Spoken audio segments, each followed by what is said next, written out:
Paate géwél yi yow lan moo tax yow heure lekka nga wan nga ñëw si heure këri jàmbur yi heure lekka leneen yow lu tax amul savoir vivre dalaga xanaa balaa nga wax lekk nga fay ma sama nuyoo bi ba pare dalaga wax naa la asalaamaaleykum nee ma maaleykum salaam noppi lii laa la wax salaatu bi jeex na yàq yi moo fa desul réunion amul yi tey lan nga def suma kër heure bi koñu bii kenn mënu fi noppalu ndanga saf da carte yow da nga bëri problème man dem naa sax sama yoon dama la bëggoon wax ne suba duma ñëw si réunion parce que damay génn mën ngaa wut beneen gawal pour suba yow fana nga jëmali ba mënu li ñëw réunion suba compétition kiis bi am si Labo TV laa jëm te Paate géwél yow da nga bokk si kiis bi boobu noonu kiis bi waaw délégué mën nga ñëw seetaan si ma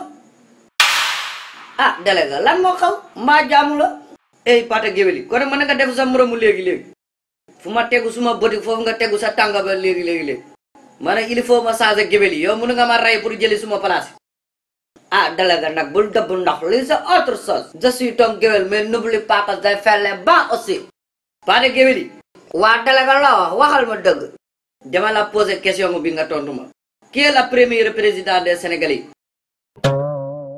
xoolal yow xamul li dara ba pare yow nga bëgg a bopp si kii bi sa bopp bi di mel ni gaz bu mag.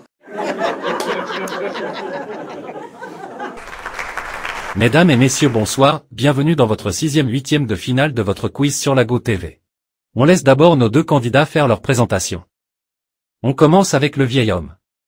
Assalamu alaikum. Bonsoir. Je m'appelle Paate Guewel. Je suis le griot, le gueule du quartier que tout le monde connaît, Manoa Gueule. Merci Paate Guewel, c'est votre tour jeune garçon. Bonsoir. Je m'appelle Amadou. Je suis en classe de CM1. Merci Amadou, bon entrons dans les choses sérieuses pour ne pas perdre du temps.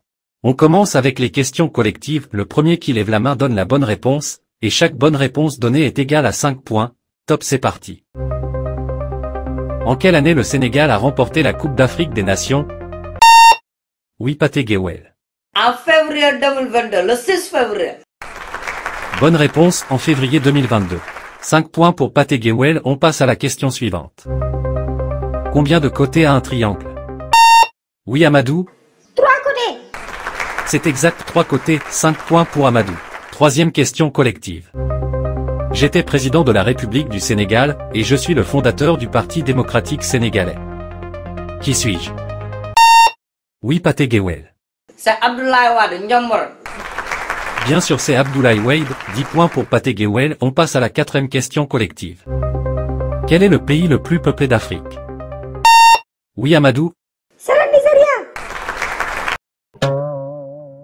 Gars yi maa ngi nii de gisoo leen ma courant moo coupé moo tax xàmmewoo leen ma damaa ñuul waaw dem leen ngeen seetaan épisode bi te bu leen faral Amadou dafa réew faral leen Paate Guewel lien vidéo bi mi ngi foofu ci commentaire yi ñu épinglé dem leen ngeen seetaani ko te ngeen faral Paate Guewel de bu leen faral bopp gaal dafa réew.